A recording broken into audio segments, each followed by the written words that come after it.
Welcome to 5 Good Minutes.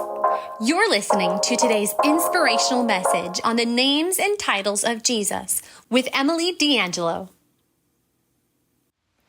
Names are interesting to me. When I'm introduced to someone new, I often ask them about their name, the spelling or meaning of it. And I'm always interested in the stories of the names parents choose for their children. Modern people pick names for a variety of reasons. However, the names of God in the Bible always reflect His character. When God commissioned Moses to serve as a prophet to his people, Moses asked God to identify himself, and God answered Moses, "I am who I am." Jesus repeats this claim about himself to the Jews as recorded in the Gospel of John, chapter 8, verse 58. "Very truly I tell you," Jesus answered, "before Abraham was born, I am." This bold claim caused the Jewish leaders of Jesus' day to pick up stones to murder him because he was aligning himself with their holy Lord, Yahweh. I found comfort and a strengthening of faith in knowing Jesus by the names he calls himself in the Gospel of John. He is the bread of life. He is the light of the world. He is the gate. Whoever enters through him will be saved. He is the good shepherd. He is the resurrection and the life. He is the way, the truth, and the life. He is the true vine, and his Father is the vine dresser. In these 5 good minutes, I'm going to elaborate on these 7 I am statements of Jesus from the Gospel of John.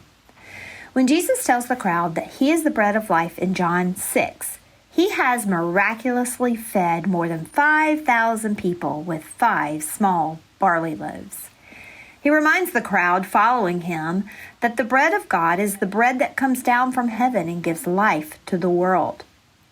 And the Jewish audience would have known that Jesus was speaking of the manna that God provided for his people to eat in the desert. Jesus then stunned the crowd with his statement, "Whoever comes to me will never go hungry, and whoever believes in me will never be thirsty." John 6, verse 35. And this got their attention. Chew on that for a minute.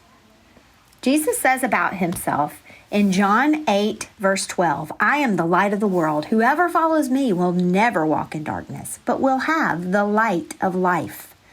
Knowing Jesus as the light is comforting to me when darkness, depression, or deceptions creep into my mind. Knowing that the light of Jesus leads to life also reassures my faith in him. Jesus tells us that the only way into God's kingdom is through him when he says, "I am the gate. Whoever enters through me will be saved." John 10, verse 9. The agricultural people who were present when he said this would have known that Jesus was painting a word picture of a typical sheep pen, which would be created with a pile of stones gathered into a circle pen in the middle of a field in which there was not an actual gate or door. Instead, the shepherd would lie down across the opening to keep the sheep in and the thieves out. His body was the actual gate to the pen. Jesus is the gate, and he is the good shepherd. When Jesus says in John 10, verse 11, "I am the good shepherd lays down his life for the sheep," the audience likely would have known Psalm 23, David's famous poem. And people inside and out of the church today still know it. Jesus is our good shepherd. He protects us. He provides for us. He positions us for abundant life. Only in Jesus can people have abundant life here on earth and resurrected life with him for eternity. I noticed that he gave this special message to Martha when her brother Lazarus had died. He told the grieving sister, "I am the resurrection and the life. The one who believes in me will live even though they die." John 11:25. Lazarus had been dead in the tomb for 4 days before Jesus miraculously called him out and resurrected the dead man to life. Jesus declares in John 14:6, "I am the way and the truth and the life. No one comes to the Father except through me." He is speaking to his disciples who became known as the followers of the way. The way of Jesus is truth, and it leads to life. The final I am statement that Jesus makes in the Gospel of John includes his Father, of course, since they are one and share these attributes. In John 15:1, Jesus says, "I am the true vine and my Father is the gardener."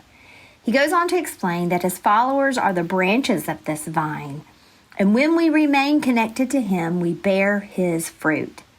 To show the world the great I am, the gardener grows this fruit in us: love, joy, peace, patience, kindness, goodness, faithfulness, gentleness, and self-control.